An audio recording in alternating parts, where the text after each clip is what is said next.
Malam hari ini saya akan bicara tentang 4 narasi besar dalam Alkitab. Singkat saja, sebab ini hanya merefresh, mengingatkan kita kembali hal-hal yang sudah selama ini kita dengar dari sejak kita kecil. Dalam dunia teologi ya, atau dunia belajar Alkitab, kita akan menemukan ada 4 narasi besar atau 4 kisah, atau 4 tema, atau 4 deskripsi, atau 4 kejadian besar di dalam Alkitab. Itu yang dimaksud dengan narasi.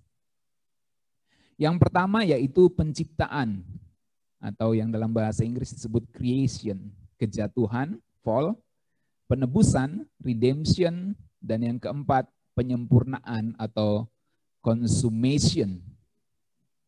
Mari kita lihat yang pertama, penciptaan. Kita tahu bersama dari Alkitab mengajar kita bahwa manusia diciptakan serupa dan segambar dengan Allah untuk tujuan yang mulia. Jadi kalau Mario tanya misalnya, Pak Pendeta, apa sih rangkuman Alkitab? Nah, maka Pak Pendeta akan jawab gini, Mario. Yang diajar Alkitab tuh 4 hal ini. Nah, jadi kalau ditanya rangkumannya Alkitab apa? Ya 4 hal ini. Yang pertama penciptaan, kedua kejatuhan, ketiga penebusan, keempat penyempurnaan. Creation, fall, redemption, consummation. Ya. Jadi kalau penciptaan, kita lihat yang pertama, itu intinya adalah mengisahkan manusia diciptakan serupa dan segambar dengan Allah untuk tujuan yang mulia. Kalau kita baca Kejadian 1 ayat 26 sampai 28, di situ jelas sekali, ya. Coba Mario bisa baca, Mario. Kejadian 1 ayat 26 sampai 28, ada Alkitab situ. Ya, Resti nanti baca Yohanes 10 ayat 10. Ayo siap-siap. Saya mau libatkan kita semua ya. Ibu Feli boleh baca Efesus 2 ayat 10. Ya, siapkan Alkitab. Kalau ada standby situ, ya. Kitabnya. Ya, Mario dulu baca Kejadian 1 ayat 26 sampai 28. Ya, ayo Mario baca. Bagaimana Allah baiklah kita menjadikan manusia menurut gambar dan rupa.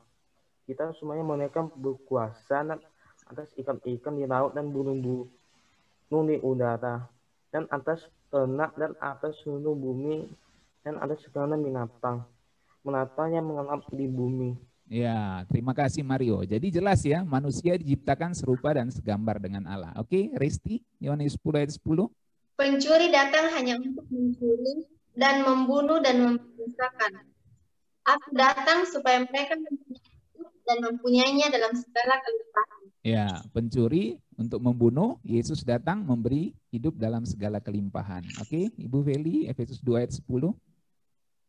Karena kita ini buatan Allah, diciptakan dalam Kristus Yesus untuk melakukan pekerjaan baik yang dipersiapkan Allah sebelumnya. Ia mau supaya kita hidup di dalamnya. Ya, jadi kita ini ciptaan Allah untuk berbuat baik, artinya untuk tujuan yang mulia kalau di slide ini. Ibu Lora Bolang, terakhir Roma 8 ayat 29, Ibu Lora. Sebab semua orang yang dipilihnya dari semula, mereka juga ditentukannya dari semula untuk menjadi serupa dengan gambaran anaknya, supaya anaknya itu, menjadi yang sulung di antara banyak saudara. Oke, jadi jelas sekali ya. Ketika manusia diciptakan serupa dan segambar dengan Allah untuk tujuan yang mulia. Bahkan ketika manusia jatuh dalam dosa, Tuhan Yesus datang untuk mengembalikan manusia kepada gambar Allah yang semula. Dalam hal ini kepada Adam kedua, yaitu Yesus Kristus. Itu hal pertama. Garis besar pertama atau tema besar pertama dalam Alkitab yaitu tentang penciptaan. Yang kedua, tentang kejatuhan. Di mana manusia bukan hanya mati secara fisik, kita tahu semua ceritanya ya dari sekolah minggu, saya nggak perlu cerita lagi. Manusia bukan hanya mati secara fisik, tetapi terancam kematian kekal. Kejadian 3 menceritakan. Roma 3 ayat 23 firman Tuhan mengatakan, sebab semua manusia telah berbuat dosa dan telah kehilangan kemuliaan Allah. Lalu Roma 5 ayat 12, bisa Ibu Lili ada? Roma 5 ayat 12. Yap. Sebab itu sama seperti dosa telah masuk ke dalam dunia oleh satu orang, dan oleh dosa itu juga maut. Demikian maut itu telah menjalar kepada semua orang, karena semua orang telah berbuat dosa. Iya. Jadi jelas sekali. Semua orang telah berbuat dosa dan itu dari Adam. Lalu Roma 6 ayat 23, Pak Indah bisa minta tolong standby Alkitab situ Pak Indah. Roma 6 ayat 23. Roma 6 ayat 23. Sebab upah dosa ialah maut, tetapi karunia Allah ialah hidup yang kekal dalam Kristus Yesus Tuhan kita. Jadi jelas upah dosa maut, lalu kemudian kasih karunia Allah hidup yang kekal. Inilah tema kedua di dalam Alkitab tentang kejatuhan. Jadi Mario, kalau nanti ditanya garis besar Alkitab apa yo? Nah, sudah tahu ya yo? Penciptaan, kejatuhan yang kedua. Nah, sekarang yang ketiga, cepat aja. Karena ini hanya sekedar mengingatkan. Rata-rata kita semua sudah tahu ya. Yang ketiga adalah penebusan, redemption. Inilah narasi besar yang ketiga dalam Alkitab. Di mana oleh darah Yesus kita diberikan kehidupan kekal. Tidak ada pengampunan tanpa penumpahan darah. Makanya harus ada penebusan, pengorbanan. Yang kemudian itu mengembalikan manusia kepada rancangan semula. Atau dalam bahasa Alkitab serupa dengan gambar Allah, serupa dengan Kristus. Dan dalam bahasa teologis disebut pengudusan secara progresif. Ya. Nah, kalau kita baca Roma 3 ayat 24 sampai 26, coba Mario baca. Mario, Roma 3 ayat 24 sampai 26 yuk. Dan oleh kasih karunia dengan digunakan dengan cuma-cuma karena penebusan nama Kristus Yesus. Kristus Yesus ditentukan anak menjadi jalan berdamai karena iman dalam darahnya. Hal ini dibuatnya untuk menunjukkan kejadian ya, karena ia telah membiarkan dosa-dosa yang telah terjadi dahulu pada masa kesempatannya. Maksudnya ialah untuk menunjukkan keadilan pada masa ini, supaya nyata bahwa ia benar dan juga membenarkan orang-orang percaya kepada Yesus. Ya, jadi jelas ya. Oleh kasih karunia kita semua dibenarkan secara cuma-cuma karena penebusan di dalam Kristus Yesus. Jadi itulah tema besar ketiga. Roma 8 ayat 1 mengatakan demikianlah tidak ada lagi penghukuman bagi mereka yang ada di dalam Kristus. Roma 8 ayat 14 bicara tentang setiap orang yang dipimpin Roh Allah adalah anak-anak Allah. Lalu ayat 17 mengatakan bahwa kalau kita menderita bersama Kristus maka kita akan dimuliakan bersama dengan Kristus. Dan Roma 8 ayat 29 kembali diingatkan bahwa semua orang yang dipilih ditentukan dari semula untuk menjadi serupa dengan gambaran anaknya, yaitu Tuhan Yesus. Itulah inti dari penebusan. Itu adalah narasi besar ketiga atau tema besar atau kisah atau cerita besar ketiga dalam Alkitab, penebusan. Yang keempat adalah penyempurnaan, consummation. Penyempurnaan bicara tentang kedatangan kedua kali atau kedatangan Tuhan Yesus yang kedua kali untuk menghakimi dunia dan membawa orang percaya ke langit baru dan bumi baru. Dalam Kisah Rasul 1 ayat 10-11, waktu murid-murid menatap ke langit, lalu dua orang malaikat berkata di situ, "Mengapa engkau berdiri melihat ke langit? Tuhan Yesus yang naik ke sorga meninggalkan kamu akan datang dengan cara yang sama seperti dia naik ke sorga." Artinya Tuhan Yesus yang sudah naik ke sorga pasti datang kembali yang kedua kali. Kapan? Nggak ada yang tahu. Tapi pasti dia datang kembali. Dan kalau dia datang kembali, Alkitab catat semua mata akan memandang dia karena dia datang dengan kemuliaannya. Dalam Yohanes 14 ayat 1-3, Tuhan Yesus pernah berjanji bahwa ketika dia pergi meninggalkan murid-muridnya, dia akan datang kembali dan membawa mereka ke rumah Bapa. Karena di rumah Bapa ada banyak tempat yang disediakan untuk murid-muridnya. Dalam 2 Petrus 3 ayat 10-14, ayat yang sering saya bacakan kepada saudara, bahwa bumi ini akan meleleh oleh api, tetapi kita dijanjikan langit baru dan bumi baru di mana terdapat kebenaran. Di 1 Korintus 15 ayat 51-58, saya minta tolong Pak Wahyu kalau standby Alkitab di situ, Pak Pendeta Wahyu, bacakan untuk kita semua supaya jemaat yang lain terbantu. 1 Korintus 15 ayat 51-58. Nanti Ibu Laura Bolang 1 Tesalonika 4 ayat 15-17. Lalu Resti Ibrani 9 ayat 27-28. Dan nanti kita baca sama-sama, atau Ibu Feli saja nanti baca Wahyu 22 ayat 12. Ya, kita ganti-gantian ya. Oke. Jadi Pak Wahyu 1 Korintus, Ibu Laura Bolang 1 Tesalonika 4, Resti Ibrani 9, Ibu Feli Wahyu 22 ayat 12. Penutup ya. Oke, silakan Pak Wahyu. Sesungguhnya aku menyatakan kepadamu suatu rahasia. Kita tidak akan mati semuanya, tetapi kita semuanya akan diubah. Dalam sekejap mata pada waktu bunyi nafiri yang terakhir. Sebab nafiri akan berbunyi dan orang-orang mati akan dibangkitkan dalam keadaan yang tidak dapat binasa. Dan kita semua akan diubah. Karena yang dapat binasa ini harus mengenakan yang tidak dapat binasa. Dan yang dapat mati ini harus mengenakan yang tidak dapat mati.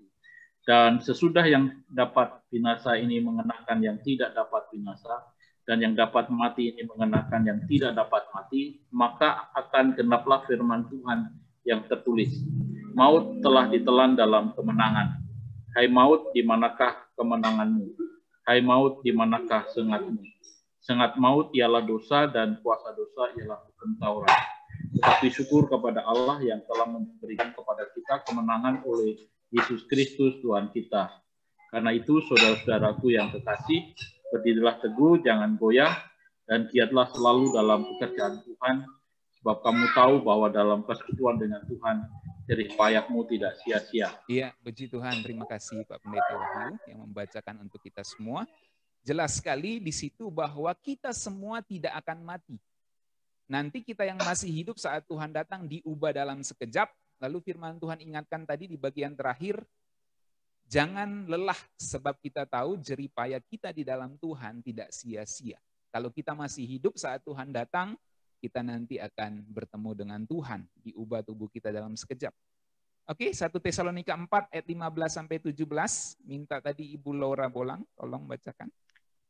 Ini kami katakan kepadamu dengan firman Tuhan, kita yang hidup, yang masih tinggal sampai kedatangan Tuhan, sekali-kali tidak akan mendahului mereka yang telah meninggal. Ayat 16, sebab pada waktu tanda diberi, yaitu pada waktu penghulu malaikat berseru dan sangkakala Allah berbunyi, maka Tuhan sendiri akan turun dari sorga, dan mereka yang mati dalam Kristus akan lebih dahulu bangkit. Ayat 17, sesudah itu kita yang hidup, yang masih tinggal akan diangkat bersama-sama dengan mereka dalam awan menyongsong Tuhan di angkasa.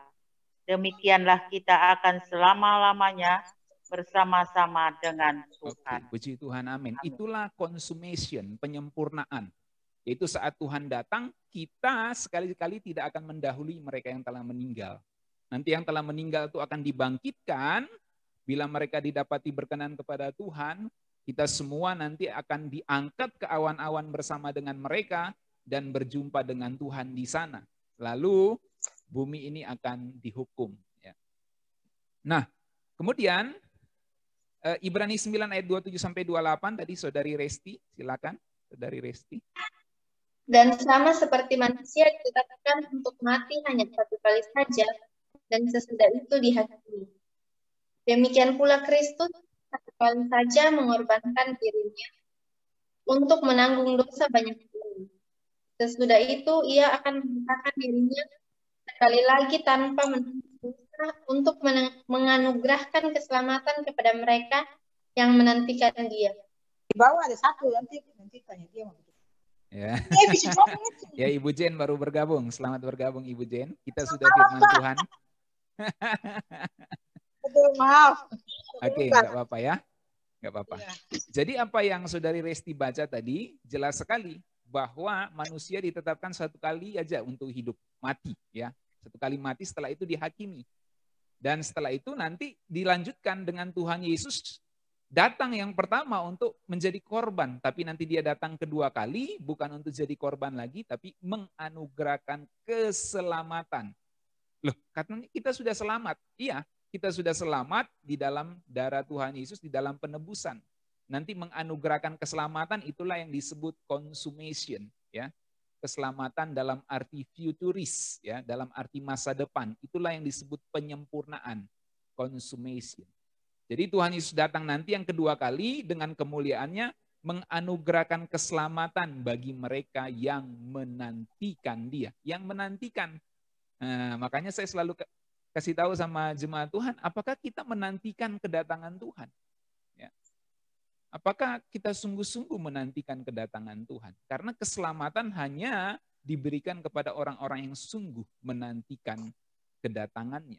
Bahkan kalau kita ingat Rasul Paulus di akhir hidupnya, dia pernah berkata gini, bahwa tersedia bagiku mahkota kehidupan yang telah dianugerahkan, yang akan dianugerahkan kepadaku, tapi bukan hanya kepadaku, melainkan kepada semua orang yang menantikan kedatangan. Jadi sangat penting untuk kita menantikan kedatangan Tuhan Yesus yang kedua kali. Oke, ayat yang terakhir. Wahyu 22 ayat 12. Ibu Feli minta tolong. Sesungguhnya aku datang segera dan aku membawa upahku untuk membalaskan kepada setiap orang menurut perbuatannya. Iya.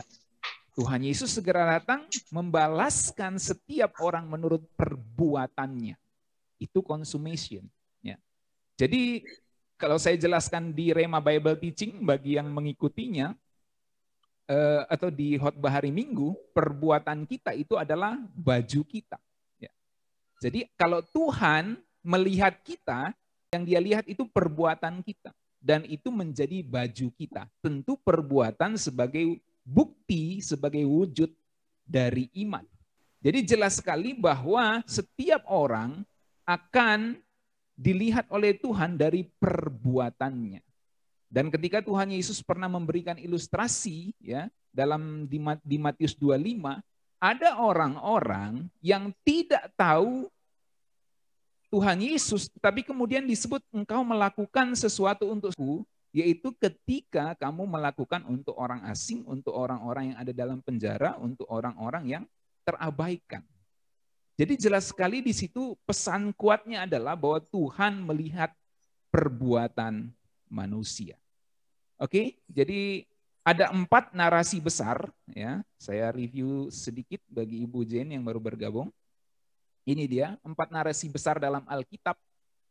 Artinya gini, kalau orang tanya apa sih kesimpulannya Alkitab? Coba ringkas keseluruhan cerita Alkitab, maka 4 narasi ini bisa kita ajukan. Yang pertama penciptaan, yang kedua kejatuhan, yang ketiga penebusan, dan yang keempat penyempurnaan, di mana keselamatan yang kita nantikan saat ini akan digenapi oleh Tuhan saat kedatangannya yang kedua kali. Kiranya renungan ini ya atau pelajaran singkat ini bisa merefresh kembali apa yang sudah kita pelajari selama ini dan membuat kita mengerti bahwa kita diciptakan untuk menjadi serupa dengan Kristus di dalam Kristus. Dulunya kita diciptakan serupa dan segambar Adam, tapi jatuh dalam dosa, gambar Allah rusak, maka di dalam Kristus gambar Allah dipulihkan, kita mengalami pengudusan progresif, dan pada akhirnya Tuhan Yesus datang, itu semua disempurnakan saat kedatangannya yang kedua kali. Oke, saya cukupkan sampai di sini pelajaran singkatnya. Mari kita berdoa.